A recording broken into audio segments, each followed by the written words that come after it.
कामड़ जी, मैं ये पूछना चाहूँगा कि अगर विदर्भ अलग हो जाता है तो इसका कितना फायदा ग्रामीण की जनता को हो सकता है, क्योंकि ग्रामीण में आज भी बेरोजगारी वैसी की वैसी है, ना कोई इंडस्ट्रीज नहीं दिखाई देती है, ना कोई डेवलपमेंट दिखाई दे रहा है। क्या लगता है, क्या कारण मानते हैं इसका? विदर्भ अगर मराठी में चलेगा, विदर्भ राज्य अगर वेगळं झालं तर खरंच आपल्या विदर्भाच्या कायापालट होऊ शकतं।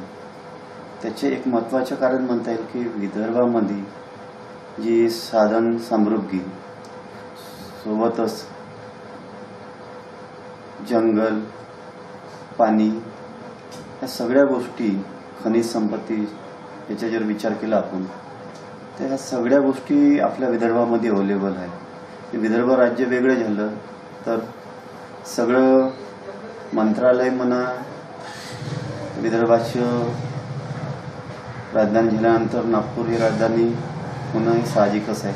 आता महाराष्ट्राची उपराजधानी असल्यामुळे विदर्भ हे एक थोडक्यात राज्य म्हणजे छोटंसं राज्य असल्यामुळे झाल्यानंतर त्यांच्या देवाणघेवाणीच्या लोकांच्या अडीअडचणी जवळच असल्यामुळे जवळच्या जवळ सोडवल्या जातील, जेणेकरून विदर्भ राज्य वेगळं झाल्यानंतर जे उद्योगधंदे आपण बोलतोय की आता सध्या आपल्या विदर्भामध्ये नाही आहे, ते जास्तीत जास्त उद्योगधंदे तहसील लेवलवर टाकलं तर त्याच्याला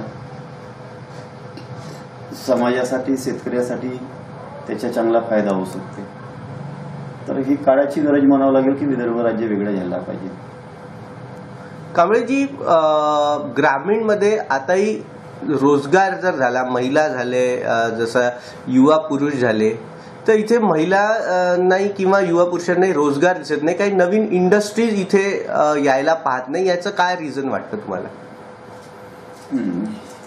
हा एक प्रश्न खरंच तुम्ही जो विचारला त्याच्या खरंच अवलोकन करावं असं आहे की मागील 15 वर्षापासून आपल्या महाराष्ट्रात मध्येच नाही तर देश पातळीवर जो मिहानच्या नाव हे गाजत आहे कार्गो हब म्हणून, 15 वर्ष झाले अजूनही मोठ्या मोठ्या कंपन्या इथे उतरायला पाहिजेत पण अजूनही उतरत नाही।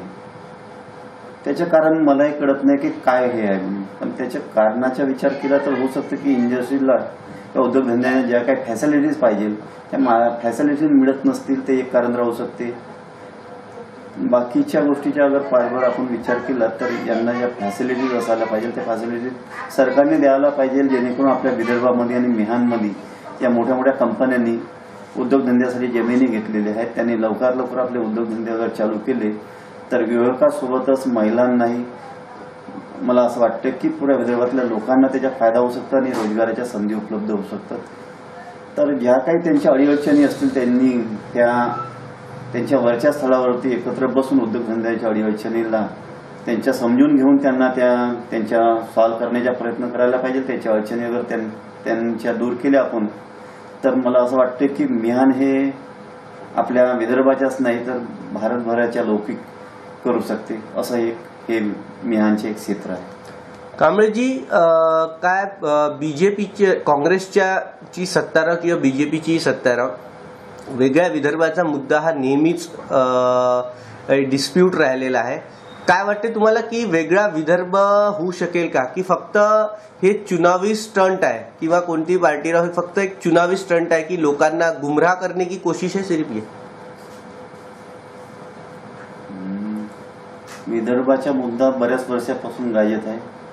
याच्या आधी काँग्रेस सत्तेत असताना काँग्रेसचे त्याला समर्थन होतं की विदर्भ वेगळा झाला पाहिजे, त्यावेळेस बीजेपीचेही समर्थन होतं की विदर्भ राज्य हा वेगळा व्हायला पाहिजे। काँग्रेसचे सरकार गेलं, आता बीजेपीच्या सरकार आलं।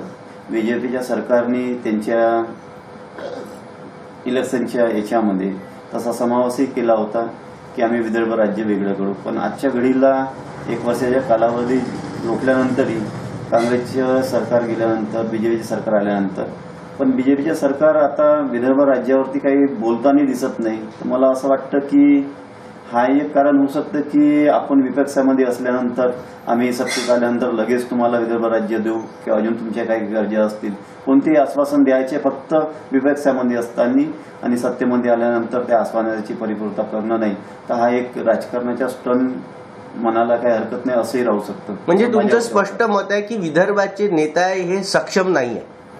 निश्चितच विदर्भाचे नेता अगर सक्षम असते तर आजच्या घडीला विदर्भाच्या मुख्यमंत्री असताना विदर्भ राज्याचा तो मुद्दा नाही मांडू शकत. तर असं म्हणावं लागेल की महाराष्ट्राच्या मुख्यमंत्री विदर्भातला झाल्यानंतरही मला असं वाटत नाही की आपण सक्षम आहोत म्हणून. मुख्यमंत्री आल्याच्या नंतर किंवा आपल्या विदर्भाच्या मुख्यमंत्री झाल्यानंतर खरंच हा विषय त्यांनी तातडीनं हाताळायला पाहिजे आणि आपलं विदर्भ राज्य वेगळं करायला पाहिजे. कांबळेजी बहुत बहुत धन्यवाद.